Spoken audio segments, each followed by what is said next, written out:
நாளைக்கு தோனி களம் இறங்குவாரா இறங்க மாட்டாரா? குறிப்பாக நாளைக்கு மும்பை இந்தியன்ஸ்கிட்ட சிஎஸ்கே வெற்றி பெறுமா அப்படிங்கிறது மிகப்பெரிய ஒரு கேள்விக்குறியாக இருக்குது. குறிப்பாக மைக் ஹசி கொடுத்த அந்த ஒரு அப்டேட் என்ன, நாளைக்கு தோனி விளையாடுவாரா அப்படிங்கிறது மிகப்பெரிய ஒரு கேள்விக்குறியாக இருக்குது. ஸோ அதை பற்றி ஃபுல்லாக பார்க்கறதுக்கு முன்னாடி நம்ம சேனலை கேட்ச புதுசாக சப்ஸ்கிரைப் மட்டும் பண்ணிக்கோங்க.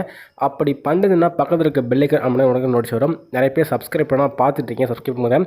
நிறைய பேர் லைக் பண்ணால் பார்த்துட்டீங்க, லைக் பண்ணிட்டு பாருங்கள். நீங்கள் பண்ணுற ஒவ்வொரு லைக்கும் எனக்கு மிகப்பெரிய மோட்டிவேஷன் இருக்கும். ஸோ லைக் பண்ணிப்பாங்க.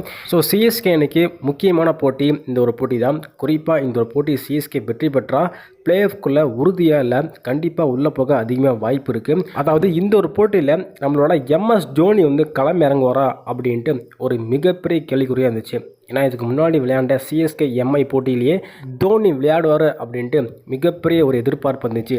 ஆனால் அதுக்கெலாம் வாய்ப்பு இல்லை அப்படிங்கிற மாதிரி தோனி அந்த போட்டியில் களமிறங்கலை. சரி, இப்போ அதுக்கு அடுத்த போட்டியாச்சும் தோனி வருவார்னு பார்த்தா அதன் பிறகு நடந்த ஜிடி போட்டியிலையும் களமிறங்கலை. சரிப்பா, அடுத்த போட்டி எம்ஐ திருப்பி வராங்க. அந்த போட்டியிலாச்சும் சிஎஸ்கேவில் களம் இறங்குவார் அப்படின்னு கேட்டிங்க. அதுக்கு பார்த்தீங்கன்னா நம்மளோட மைக் ஹசி ஒரு முக்கியமான அப்டேட்டை கொடுத்துருக்காரு. அதுக்கு முன்னாடி நாளைக்கு நடக்க போகிற அந்த ஒரு போட்டியில் ஏதாச்சும் பிளேயிங் லெவலில் மாற்றம் இருக்குமா அப்படின்ட்டு பார்த்தீங்கன்னா கேட்டிருந்தீங்க நிறைய பேர். கண்டிப்பாக பிளேயிங் லெவலில் பொறுத்தவரை எந்த ஒரு மாற்றமே இருக்காது அப்படிங்கிற மாதிரி மைக் ஹசி சொல்லியிருக்காரு. முக்கியமாக சொல்லப்போனால் தோனி ஜிடிக்கு எதிரான போட்டியிலே களம் இறங்கியிருப்பார்.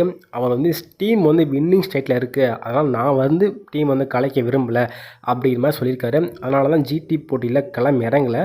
இந்த ஒரு போட்டியாச்சும் வருவாரா அப்படின்னு கேட்கும்போது இந்த ஒரு போட்டியிலையும் வரமாட்டார் அப்படிங்கிற மாதிரி அப்டேட்டை கொடுத்துருக்காருங்க.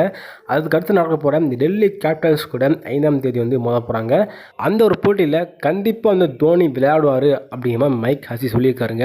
அதாவது தோனி இந்த போட்டியில் விளையாட மாட்டார், அடுத்த போட்டி தான் வருவார் அப்படிங்கிற மாதிரி சொல்லியிருக்காங்க.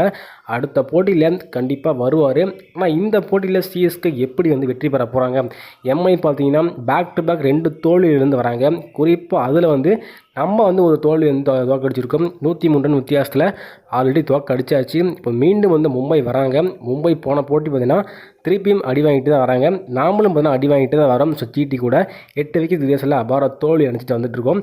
அதனால் இந்த ஒரு போட்டி 2 டீமுக்கும் முக்கியமான போட்டின்னு சொல்லப்படுது. மும்பை இந்தியன்ஸ் பார்த்தீங்கன்னா இந்த ஒரு போட்டி தோத்துட்டா அவ்வளோதான், வீட்டுக்கு கிளம்ப வேண்டி தான். இப்போவே வீட்டுக்கு கிளம்ப வேண்டி தான். இருந்தாலும் அந்த ஒரு வாய்ப்பு லைட்டாக இருக்குன்னு சொல்லலாம். அதனால் அடுத்த வரப்போகிற 6 மேட்சுமே மும்பை வெற்றி பெற்றால் ஸோ வாய்ப்பு அதிகமாக இருந்திருக்கு. நம்ம சிஎஸ்கே அன்னைக்கு அடுத்த 6 போட்டியிலே 5 போட்டி வெற்றி பெற்றால் நம்ம கண்டிப்பாக குவாலிஃபை ஆகலாம். அதனால் இந்த ஒரு போட்டி சிஎஸ்கே அன்னைக்கு முக்கியமான போட்டி. ஸோ தோனி உள்ளே இருப்பாராமா, ஆனால் களத்துக்குள்ளே வரமாட்டார் அப்படிங்கிற மாதிரி ஒரு அப்டேட் வந்திருக்கு. தோனி பார்த்தீங்கன்னா இத்தனை போட்டி உள்ளே இல்லை, ஸோ வெளியே தான் இருந்தார். குறிப்பாக சொல்லப்போனால் மேட்ச் நடக்கிற இடத்துல இருக்க மாட்டாருன்னு சொல்லப்படுது. அதனால் இந்த ஒரு போட்டி தோனி உள்ளே இருப்பார், மேட்ச் நடக்கும் போது ஒரு ஆலோசனை கொடுப்பாரு அப்படிங்கிற மாதிரி ஒரு அப்டேட் வந்திருக்கு. முக்கியமாக இந்த போட்டியில் சிஎஸ்கே ஆதிக்கம் செலுத்த போகிறாங்க அப்படிங்கிற மாதிரி பார்த்தீங்கன்னா ஒரு முக்கியமான அப்டேட்டு கிடச்சிருக்கு. சரி, நீங்கள் சொல்லுங்கள், இந்த ஒரு போட்டியில் யார் வெற்றி பெற போகிறா? குறிப்பாக பிளேயிங் லெவலில் எந்த ஒரு மாற்றமே கிடையாது அப்படிங்கிற ஒரு அப்டேட் வந்திருக்கு.